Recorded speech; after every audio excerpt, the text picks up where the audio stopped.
이번 시간은 트럼프 미국 대통령의 관세 정책과 여러 가지 논란으로 캐나다인들의 미국 방문이 급격히 줄어서 막대한 경제적 타격을 받고 있는 미국 국경 마을에 관해서 다룬 BBC 뉴스의 영문 기사 하나를 여러분들과 같이 읽어볼까 하는데요.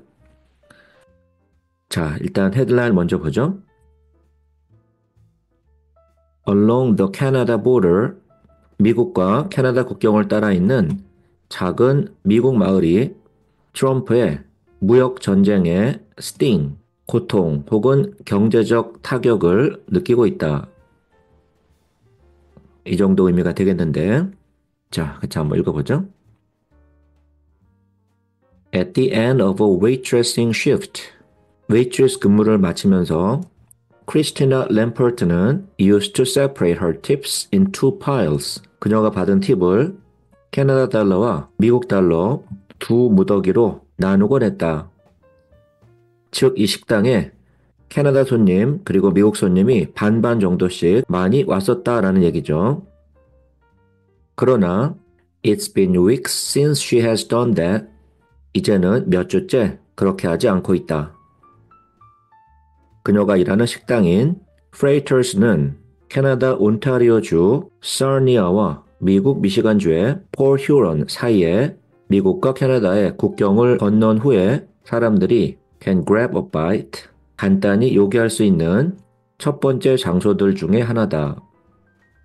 미국과 캐나다를 잇는 The Blue Water Bridge는 is in full view from the restaurant's windows. 식당 창문에서 그 다리가 훤히 보인다. 예전에는 많은 캐나다 사람들이 We're here for the view. 우리는 여기 경치 보러 왔어요 라고 말하면서 오곤 했었는데 요즘은 손님들이 오지 않아서 I haven't heard that at all. 그런 말을 요새는 들은 적이 없다 라고 그녀는 말했죠. 도널드 트럼프 미국 대통령이 전 세계 국가에 대해서 began imposing tariffs, 관세를 부과하기 시작하고 캐나다를 미국의 51번째 주로 만들겠다라고 말해서 캐나다인들을 화나게 했고 그 후에 the number of Canadians crossing the border plummeted. 국경을 넘는 캐나다인들의 숫자가 급감했으며 국경에 있는 도시들은 noticed almost instantly 이 변화를 거의 즉시 눈치챘다. 미국 세관 국경보호국에 따르면 트럼프 대통령이 관세를 도입한 이래로 미국과 캐나다 사이에 국경을 넘는 횟수는 약 17% 감소했다. 그리고 캐나다 통계청에 따르면 캐나다인들이 미국으로 차를 타고 국경을 넘는 숫자는 compared to March 2024, 2024년 3월에 비해서 거의 32%나 감소했다.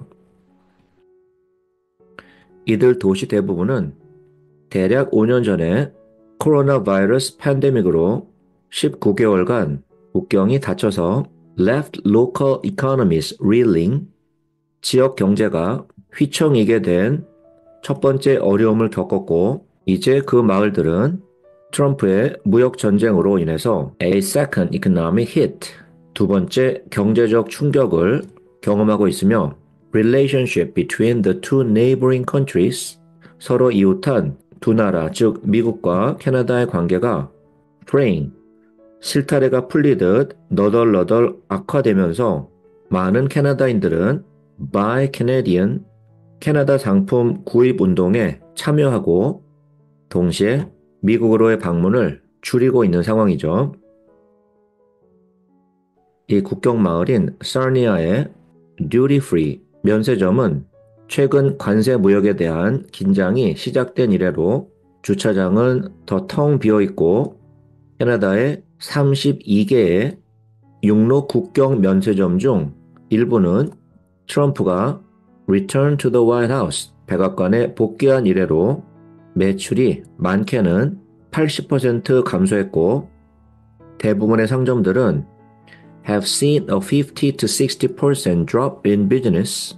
50에서 60%의 매출이 하락했다. on Easter weekend, 부활절 주말은 가장 바쁜 시기로 많은 캐나다인들이 take advantage of the break, 그 연휴를 이용해서 국경을 넘는데, 하지만 이번에는 cars were few and far between, 국경을 넘는 차량들이 거의 없었다. Nationally, 전국적으로 캐나다 관광객이 10% 감소하면 미국은 최대 14,000개의 일자리와 2.1 billion dollars, 즉 한화 약 2조 9,700억 원의 경제 손실을 입는다라고 미국 여행협회에서 말한다. 미국 미시간주가 see the brunt of that impact, 가장 큰 타격을 받는 지역 중 하나로서 2023년에 캐나다 방문객들은 미시간주에서 총 238 million dollars, 즉 한화 약 3,370억 원 정도를 미시간주에서 소비했다. 그 돈은 폴 휴런 같은 국경 마을들의 필수적이라서 people in Washington, 워싱턴에 있는 사람들, 즉 미국의 정치인들과 관료들을 가리키는데, 이 사람들이 우리한테 무슨 일을 하고 있는지 이해하기를 바란다 라고 이 마을의 시장이 말했다. We are not responsible for this. 우리는 이 사태에 책임이 없고 The federal government put us in this position. 연방정부가 우리를 이 상황에 놓이게 했고 이제 우리는 이 상황을 감당해야 한다. 그러면서 We need each other. 미국과 캐나다, 우리는 서로가 필요하다 라고 그녀는 말했죠. 이렇게 기사는 끝나고 있네요. 이번 시간은 트럼프 미국 대통령의 관세 정책과 기타 여러 가지 논란으로 캐나다인들의 미국 방문이 급격히 줄어서 막대한 경제적 타격을 받고 있는 미국과 캐나다 사이의 국경 마을에 관해서 다룬 BBC 뉴스의 영문 기사 하나를 여러분들과 같이 읽어봤어요. 자, 다음 시간에 또 만나죠.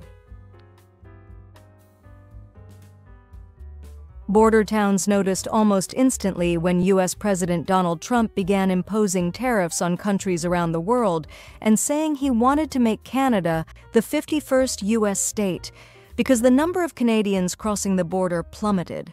Canadians' car trips to the U.S. are down almost 32% compared to March 2024, according to Statistics Canada. We are not responsible for this. The federal government put us in this position, and now we have to deal with it respectfully. We need each other, she says.